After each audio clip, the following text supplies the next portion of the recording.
Assalamualaikum warahmatullahi wabarakatuh. Pengen saya mention dengan akhir 27. Saya menjelaskan terkait review jurnal sebagaimana summary and review of article related to study that use diet quality dietary assessment method. Sebagaimana sebelumnya izin saya untuk menyapa Bu Rian Daina selaku dosen pengampu fungsi pangan teori dan Bu Deska Susilan India selaku dosen pengajar dan survei komposisi pangan. Nah, untuk jenis jurnal saya review yaitu dengan judul Dietary Quality and Cardiometabolic Indicator in the USA, a comparison of the planetary health Diet Index, Healthy Eating Index 2015, and Dietary Approaches to Stop Hypertension. Publikasi tahun 2024 dengan tujuan untuk mengkaji perbandingan 3 indeks diet di mana PDI, HEI 2015, dan DAS dalam menilai hubungan kualitas diet dengan indikator kardiometabolik pada populasi dewasa Amerika Serikat. Nah, untuk publikasi yaitu di mana kualitas diet ini penting untuk memahami hubungan antara pola makan dan risiko penyakit tidak menular ke PTM seperti obesitas, diabetes, dan kardiovaskular disease sebagaimana FAO di 2018. Jadi pilihan komposisi pangan harus secara komprehensif dan valid dalam menggambarkan pola makan habitual populasi besar sebagaimana Gibson 2005. Terdapat 3 indeks utama yang digunakan yaitu ada HI 2015 di mana fokusnya kepatuhan terhadap dietary guidelines for Americans, dan DAS fokus pada pengendalian tekanan darah, hipertensi. Ada juga IHDI yaitu mengembangkan kesehatan manusia dan fokusnya yaitu mengembangkan kesehatan manusia dan keberlanjutan lingkungan. Tujuannya yaitu untuk menganalisis kekuatan dan keterbatasan masing-masing indeks dalam konteks epidemiologi gizi. Yang kedua menilai validitas, reliabilitas, dan reproduksibilitas pada ketiga indeks dalam menggambarkan kualitas konsumsi pangan.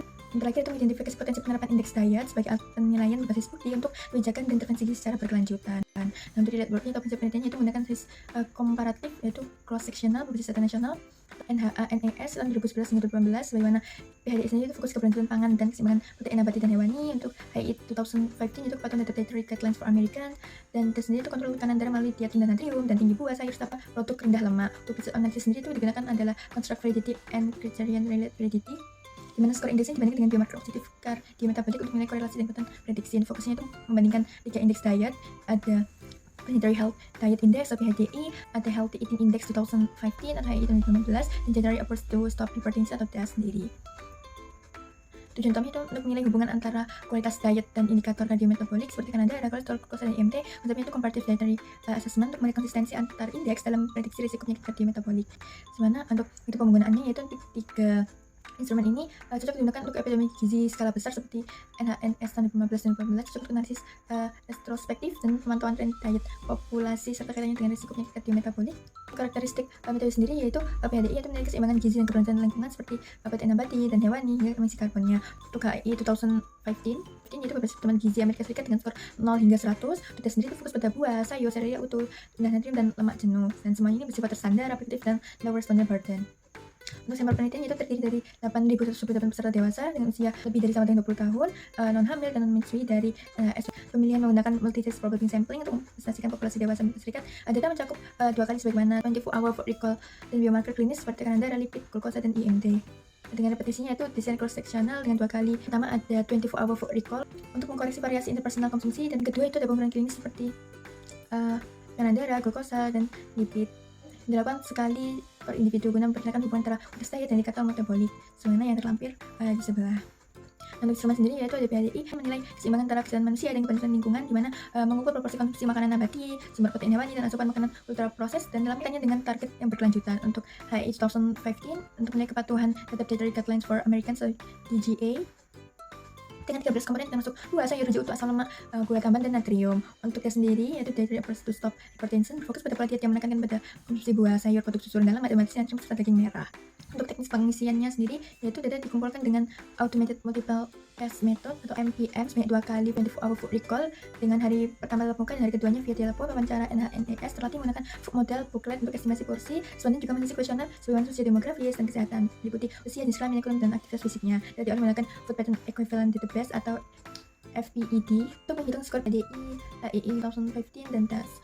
Untuk penggolongan dari sisi beban responden yaitu PHDI sendiri menjadi paling kompleks dan berat karena menilai tidak hanya kualitas gizi tapi juga aspek keberlanjutan lingkungan sebagaimana environmental sustainability, sehingga membutuhkan pengolahan data konsumsi yang lebih rinci dengan komputasi tambahan terkait emisi karbon pangan. Untuk HI 2015 di mana metode paling ringan karena hanya menghitung kepatuhan terhadap Dietary Guidelines for Americans atau DGA tanpa mempertimbangkan aspek lingkungan. Untuk tes sendiri yaitu metode dengan beban sedang. Untuk teknis prosedur tahap pengolahan dan penyajian data yaitu PHDI sendiri tujuannya untuk mengukur standar diet dengan Atlantic Planetary Health Diet. Sumber datanya itu 24-hour food recall yang dikonversi ke gram per 2500 kilokalori, komponen 16 kelompok pangan di mana ada tanaman yaitu nabati, ada daging merah, gula tambahan, lemak, dan lainnya. Untuk skornya 0 hingga 10 per komponen. Untuk skor 10 yang paling tinggi ini menunjukkan kepatuhan terhadap batas fungsi sehat dan keberlanjutan. Untuk analisisnya itu Untuk output visualnya itu first plot berhubungan dengan diet resiko metabolik untuk HEI 2015, yaitu tujuannya untuk menilai kepatuhan terhadap Dietary Guidelines for Americans atau GA dengan 13 komponen sebagaimana buah, sayur, hijau utuh, protein nabati, asam lemak, sodium, gula, dan lemak jenuh. Dengan tiap komponennya itu scoringnya 0 sampai 5, ada yang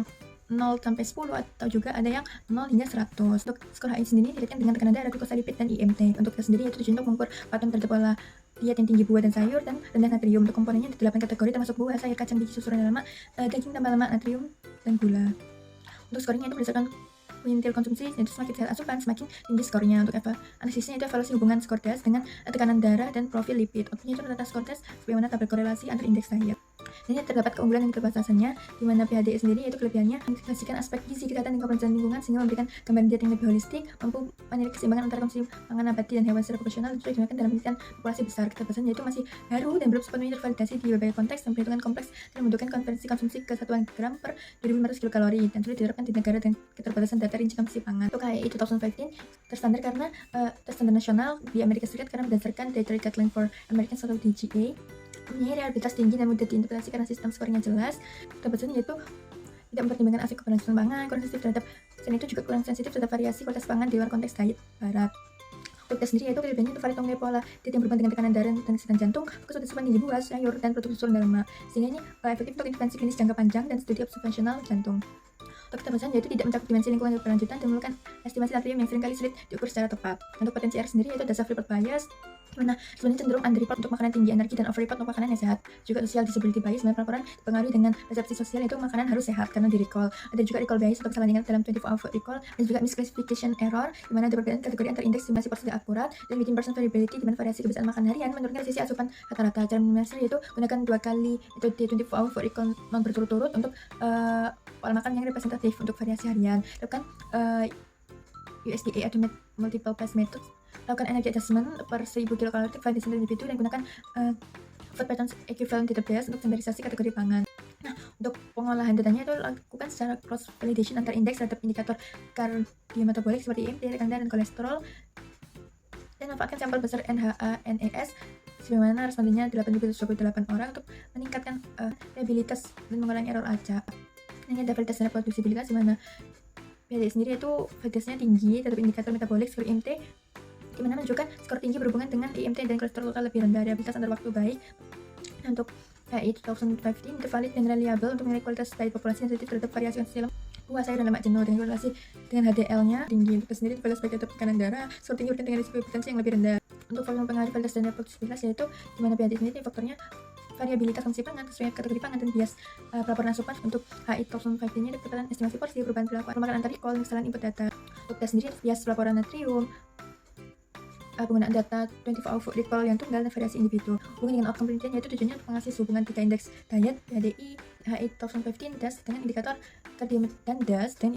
kardiometabolik dewasa Amerika Serikat, dimana menunjukkan dapat diketahui bahwa PHDI ini skornya tinggi dengan profil lipid yang baik, LDL dan triglycerida rendah, mendukung kesehatan jantung dan keberlanjutan pangan. Untuk HI 2015 hubungan kuat dengan keseimbangan energi dan berat badan sehat sebagaimana pencegahan obesitas dan sindrom metabolik. Untuk sendiri itu menggunakan signifikan tekanan darah sebagaimana efektif pola makan dan natrium, tinggi buah, sayur, dan susu rendah lemak. Untuk kesimpulan dapat diambil yaitu ketiga metode ini memiliki kualitas dan reliabilitas tinggi dalam menilai asupan mana dalam menilai kualitas diet, sebagaimana PHDE ini fokus pada kesehatan dan keberlanjutan lingkungan. HI 2015 ini fokus pada kepatuhan teman gizi nasional Amerika Serikat, dan kita sendiri fokus pengendalian tekanan darah dan risiko hipertensi, yaitu kualitas diet yang tinggi dapat mencerminkan profil metabolik yang lebih sehat seperti lipid, tekanan darah, dan berat badan. Untuk sarannya itu adaptasi indeks perlu disesuaikan dengan konteks budaya, ketersediaan pangan lokal, dan validasi populasi yang berbeda. Nah, ini untuk referensi saya gunakan dalam review journal article. Nah, mungkin saya dapat sampaikan, lebih saya mohon maaf. Terima kasih. Assalamualaikum warahmatullahi wabarakatuh.